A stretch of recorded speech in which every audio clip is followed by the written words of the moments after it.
All right, everybody. Welcome to another episode of the Wiseguys video diary for No Sleeves, No Gain. I'm Eric Lamoureux. First episode was just an introduction, basically to tell everybody what this was going to be about, but now I feel we can start to dive in a little bit more. So I explained last episode that it started out with forget about it, and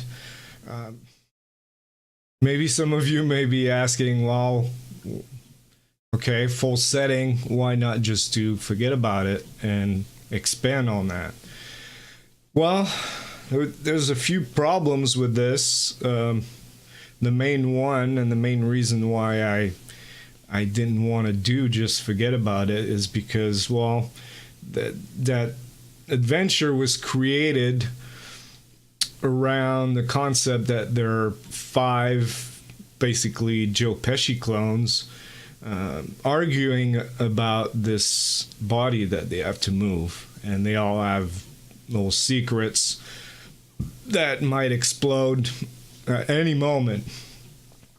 That's basically it.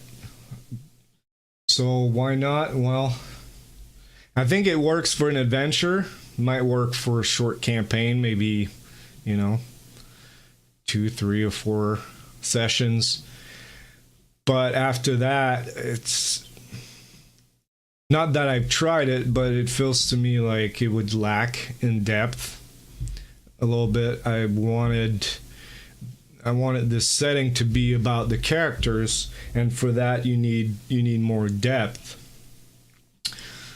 So where do I start? Well, I started with research, a bunch of research, really, books. At first, I started with this one here, Donnie Brasco, The Story of Joe Pistone, great unsung American hero. This guy, FBI agent, went undercover for 6 years, surrounded by mobsters every day. Could have lost his life anytime, but he made it. He also almost became a wise guy himself before his handler just pulled him out of there, because they just couldn't do that.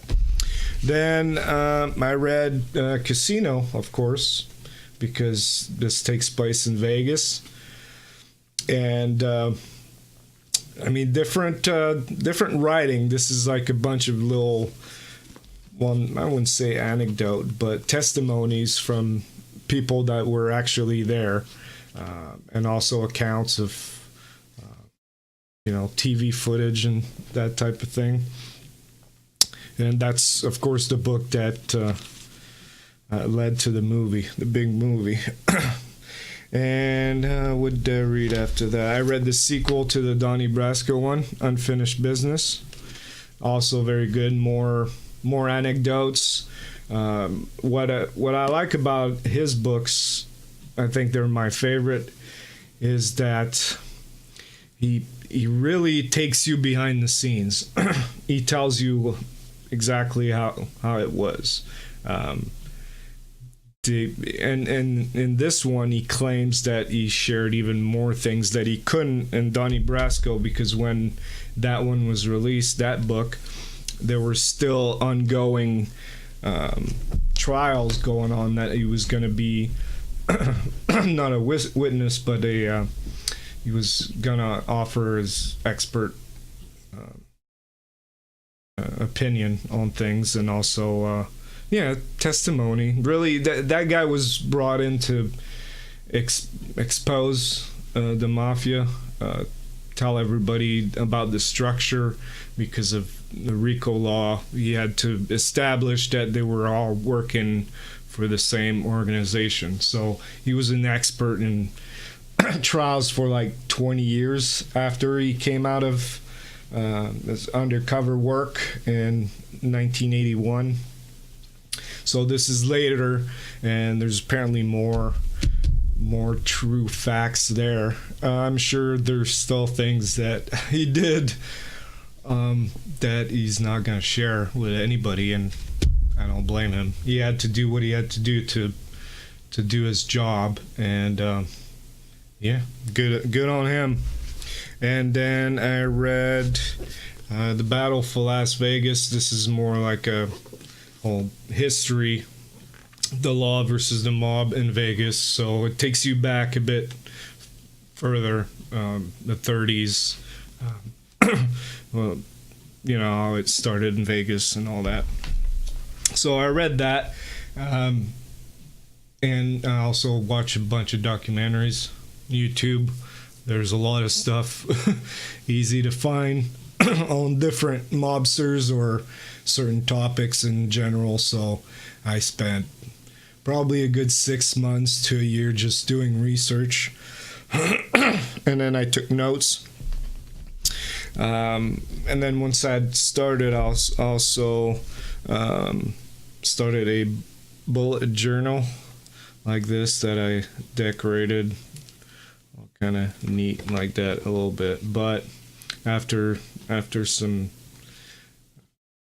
couple weeks, I think I felt it was just too much work to go with the whole bullet journal thing, and it just became a notebook, really.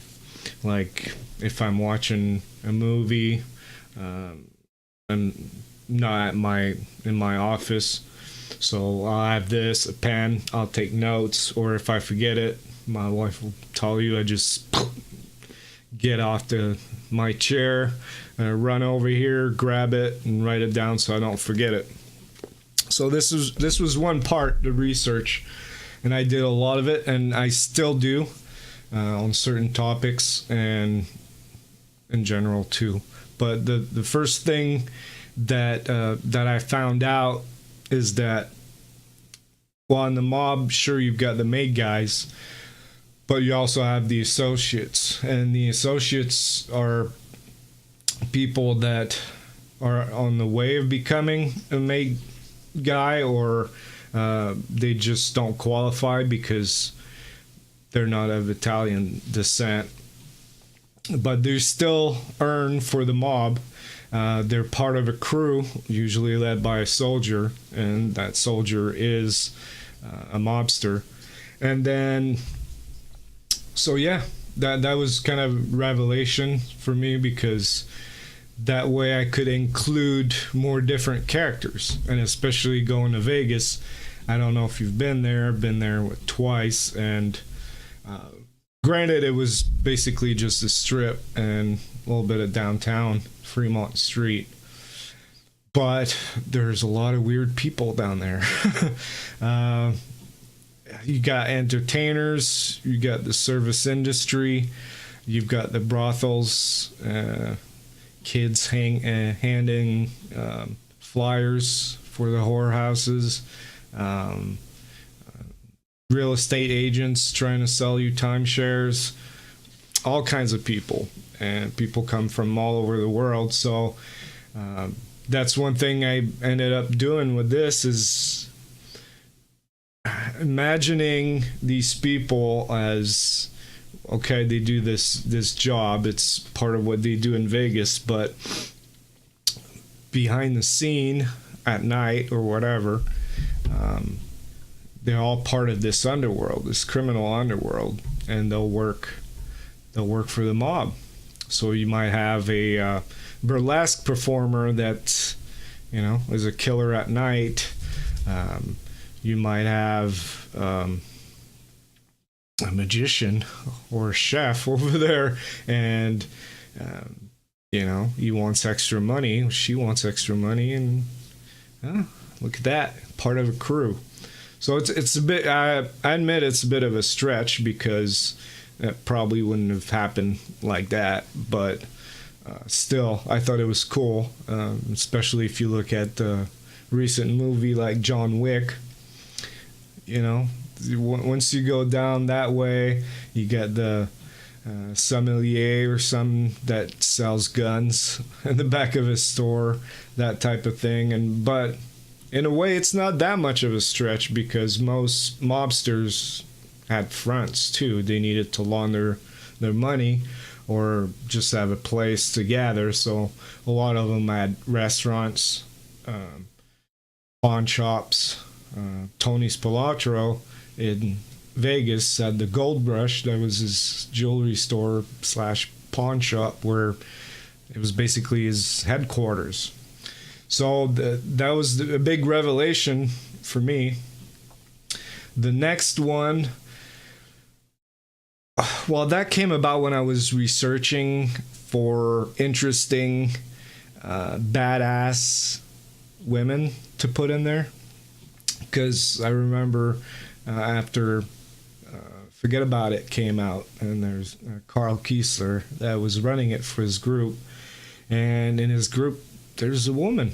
And she lamented the fact that there were no female pregens. And at the time, I was a bit stumped, because I'm like, well, there wouldn't be any women.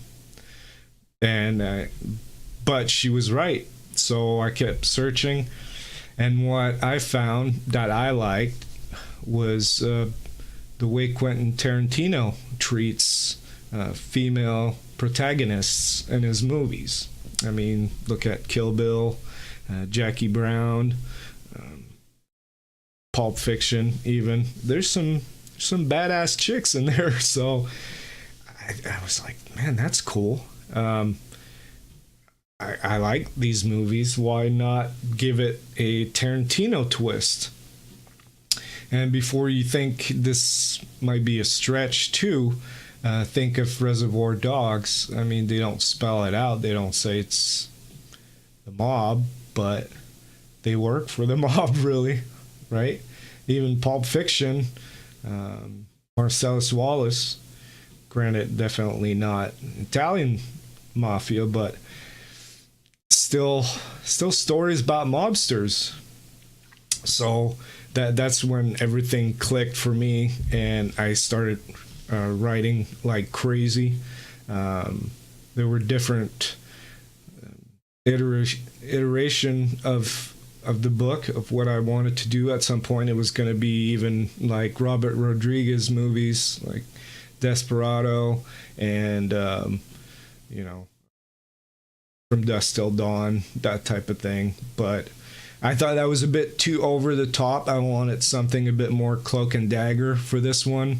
I did not want any supernatural part. A friend of mine was asking me what the twist, the supernatural part twist was, and I said there isn't any. And he pointed to Tropicana, which is another great Savage Worlds setting. But I didn't really want that. I thought it's possible to tell great stories as a group without the supernatural part. And this is something that's lacking with Savage Worlds too, right? And basically all of them has a supernatural twist to it. And that's fine. It's a setting that, it's a system that works great for that. But I think you don't need it. And I'll prove it to you. So basically, that's where I started with all of that. The research led to associates, which would open the door to many interesting characters that you can play in there. And then, of course, the Tarantino influence there that you're gonna read throughout the book. It's full of it, but it's still a grounded in, wouldn't say reality, because I took some liberties in there, of course, but it is a story about organized crime with a bit of a cool attitude. I mean, there's definitely Samuel Jackson in there. There's some Antonio Banderas. There's some Michael Madsen. There's some Buscemi in there. Tim Roth, Harvey Keitel. Of course, Joe Pesci is in there. So all this is in there. All right. approaching the 15 minutes mark. I'll keep that under 15 minutes. Next episode, question from Matt Stark about the how I started actually writing, what part I wrote first. So this is what I'll be talking about next. Thank you for watching. If you have any questions, ask in the comment. If you want to keep, if you want to make sure that you get all these episodes, subscribe to my channel. Until then, take care.